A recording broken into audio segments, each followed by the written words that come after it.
ರಾಜ್ಯ ಸರ್ಕಾರ ಧಾರ್ಮಿಕ ದತ್ತಿ ಮಸೂದೆಯನ್ನ ಕ್ಯಾಬಿನೆಟ್ನಲ್ಲಿ ತೀರ್ಮಾನವನ್ನ ಮಾಡಿ ಅದನ್ನು ಅಂಗೀಕಾರ ಮಾಡಿ ಅಂತ ಹೇಳಿ ರಾಜ್ಯಪಾಲರಿಗೆ ಕಳುಹಿಸಿಕೊಡುವಂಥ ಕೆಲಸವನ್ನ ರಾಜ್ಯ ಸರ್ಕಾರ ಮಾಡಿತ್ತು. ಆದರೆ ಈಗ ಗವರ್ನರು ಅಷ್ಟೇ ನಯವಾಗಿ ಅದನ್ನು ತಿರಸ್ಕಾರ ಮಾಡಿದ್ದಾರೆ. ರಾಜ್ಯಪಾಲರಾಗಿರುವಂತಹ ಗೆಹ್ಲೋಟ್ ಅವರು ಧಾರ್ಮಿಕ ದತ್ತಿ ಮಸೂದೆ ವಿಚಾರದಲ್ಲಿ ರಿಜೆಕ್ಟ್ ಮಾಡಿದ್ದಾರೆ. ಆ ಮೂಲಕ ಸರ್ಕಾರಕ್ಕೆ ತೀವ್ರ ಮುಖಭಂಗ ಆಗಿದೆ. ವಾಪಸ್ ಕಳಿಸಿದ್ದಾರೆ ಮಸೂದೆಯನ್ನ. ಧಾರ್ಮಿಕ ದತ್ತಿ ಮಸೂದೆಗೆ ಸಹಿಯನ್ನ ಹಾಕದೆ ವಾಪಸ್ ಕಳಿಸಿದ್ದಾರೆ. ಕಾನೂನಾತ್ಮಕ ಪ್ರಶ್ನೆ ಎತ್ತಿದಂತ ರಾಜ್ಯಪಾಲರಾಗಿರುವಂತ ಥಾವರ್ ಚಂದ್ ಗೆಹ್ಲೋಟ್ ಅವರು ಕರ್ನಾಟಕ ಹಿಂದೂ ಧಾರ್ಮಿಕ ಧರ್ಮಾದಾಯ ದತ್ತಿ ಮಸೂದೆ, ಮುಜರಾಯಿ ಇಲಾಖೆಯ ಶ್ರೀಮಂತ ದೇಗುಲದ ನಿಧಿ ಬಳಕೆಯ ಮಸೂದೆಯನ್ನ ಸಹಿ ಹಾಕದೆ ವಾಪಸ್ ಕಳಿಸಿದ್ದಾರೆ. ಸಣ್ಣ ದೇಗುಲಕ್ಕೆ ನಿಧಿ ಬಳಕೆ ಬಿಲ್ ಜಾರಿಗೆ ಮುಂದಾಗಿದ್ದಂತಹ ಸರ್ಕಾರ ಮಸೂದೆಗೆ ಅಂಕಿತ ಹಾಕೋದಕ್ಕೆ ರಾಜ್ಯಪಾಲರು ನಿರಾಕರಿಸಿದ್ದಾರೆ.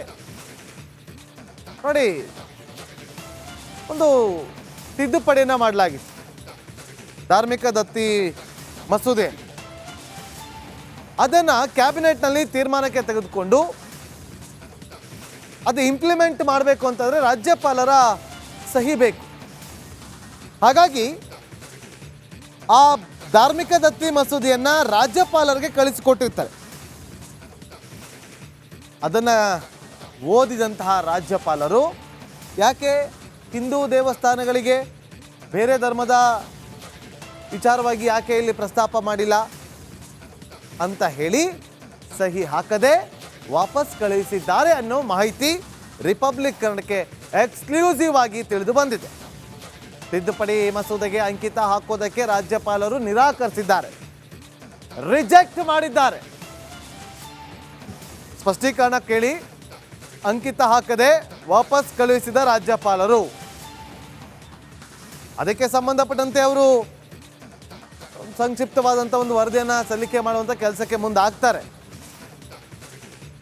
ಈ ವಿಚಾರವಾಗಿ ನಮ್ಮ ಪ್ರತಿನಿಧಿ ವಿಜಯ್ ಸಚಿವ ರಾಮಲಿಂಗಾರೆಡ್ಡಿ ಅವ್ರನ್ನ ಮಾತಾಡ್ತಿದ್ದಾರೆ, ನೋಡಿ.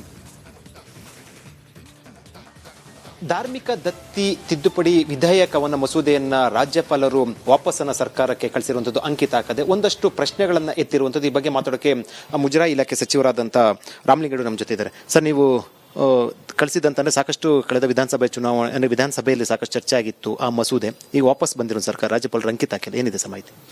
ವಿಧಾನಸಭೆಯಲ್ಲಿ ಅವಿರೋಧವಾಗಿ ಮಾಡಿಕೊಟ್ಟಿದ್ರು, ಇನ್ಕ್ಲೂಡಿಂಗ್ ವಿರೋಧ ಪಕ್ಷ. 2 ಕ್ಲಾರಿಫಿಕೇಶನ್ ಕೇಳಿದ್ದಾರೆ.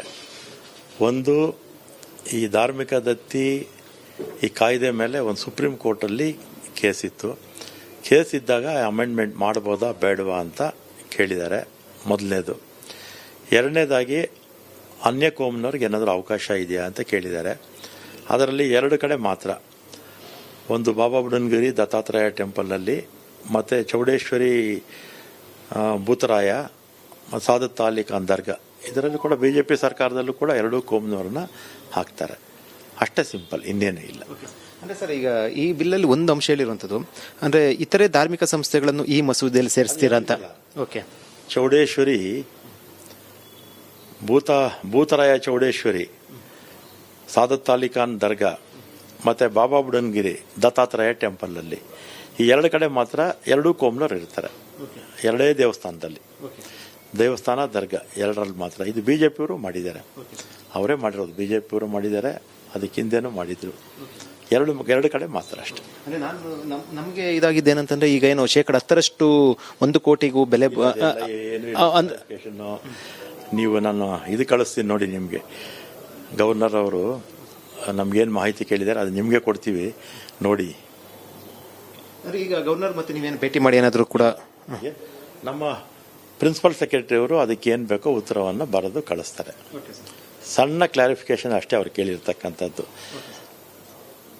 ಈಗ ಸರ್ಕಾರ ಮುಖಭಂಗ ತರ ಏನಾಯ್ತು ಸರ್? ಈಗ ಭಂಗನೂ ಇಲ್ಲ, ಯಾವ ಭಂಗನೂ ಇಲ್ಲ ಬಿಡಿ. ಗವರ್ನರ್ ಕ್ಲಾರಿಫಿಕೇಶನ್ ಕೇಳೋ ಸಹಜನಪ್ಪ, ಅದಕ್ಕೆ ಮುಖಭಂಗ ಯಾಕಬೇಕು?